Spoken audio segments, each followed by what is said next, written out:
খাচ্ছি, জীবনে কোনোদিন ফরজ নামাজ, ফরজ রোজা, ফরজ পর্দা ছেড়ে দেব না। আমিন ইয়া রাব্বাল আলামিন। নামাজ পড়লে লাভ বেশি না লস বেশি? আপনাদের বাচ্চাদেরকে ছায়া দিয়ে রাখুন। আপনার মেয়ে প্রাইভেট পড়তে যায়, আপনি সাথে সাথে যান। প্রাইভেট বড় না, আর চরিত্র বড়।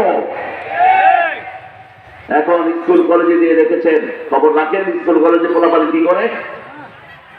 কলেজের মেয়েরা ছেলেরা হাতে হাতে হাতের ভিতরে হাত দিয়ে হাতে আর ফিরিয়ে যায়। ইউনিভার্সিটির কথা বললাম না, কি হবে এই শিক্ষা দিয়ে?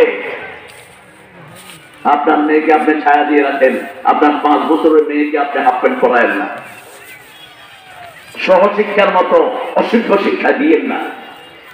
কোরআন পড়িয়ে দেন, হাদিস পড়িয়ে দেন, নৈতিকতা তাদেরকে শিক্ষা দেন, মাথা কিভাবে ডেকে বের হবে সেই নীতিতে তাকে শিক্ষা দেন। আল্লাহ আমাদেরকে শিক্ষা দেওয়ার তৌফিক দান করুন। তাহলে প্রথম তওবা করব, দ্বিতীয় ইবাদত করব কার? আত-তাইবুন আল-আবিদুন আল-হামিদুন। প্রশংসা করব কার? প্রশংসা আছে যেখানে শান্তি আছে। কোরআন শরীফ শুরু হয়েছে প্রশংসা দিয়ে, শেষ হয়েছে প্রশংসা দিয়ে। শুরু হয়েছে আলহামদুলিল্লাহি রাব্বিল, শেষ হয়েছে কুল আউযু বিরাব্বিন নাস। আশ্চর্য এটা হবে কার কাছে? আল্লাহর কাছে। আল্লাহর প্রশংসায় সবচেয়ে বেশি করতে হবে। রাসূল সাল্লাল্লাহু আলাইহি ওয়াসাল্লাম কোথা থেকে ফিরে আসলে একটা দোয়া পড়তেন, পড়েন তাইবুনা তাইবুনা আইবুনা। কি বলছেন? তার এটার যে সওয়াবের পুরো সূরা না, এটা একবার পড়বেন অর্ধেক কোরআনের সওয়াব হয়ে যাবে। 2 বার পড়বেন পুরো কোরআন খতম। সূরা ইখলাস একবার পড়বেন 10 পারা সওয়াব হয়ে যাবে। 10 বার পড়বেন জান্নাতে একটা প্রাসাদ তৈরি হয়ে যাবে। সূরা কাউসার একবার পড়বেন 5 পারা সওয়াব হয়ে যাবে। সূরা জিলজাল পড়বেন অর্ধেক কোরআনের সওয়াব হয়ে যাবে।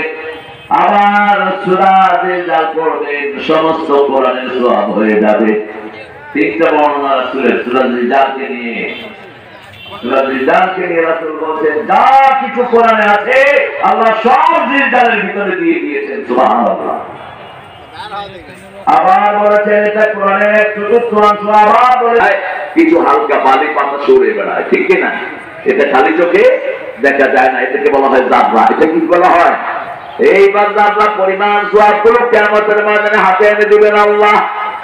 যা কিছু ভালো চিন্তা করেছো সব তোমার সামনে থাকবে।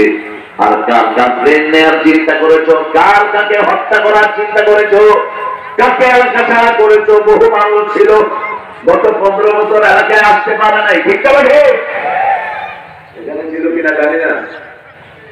কালকে সিরাজগঞ্জের বিএনপি সভাপতি আমাকে বলছে কেন সন্তানের মধ্যে রাখবেন, যখন নাতির সাথে নানা থাকে, দাদা থাকে, নাতি কখনো নানা কখনো বৈদ্যুক্য ফিল করে না, ঠিক আছে? একটা বৃদ্ধের সাথে হাতে যদি একটা ছোট বাচ্চা থাকে, ওই বৃদ্ধ বাচ্চার মতোই জড়াজড়ি করে। ওই বৃদ্ধ ভুলে যায়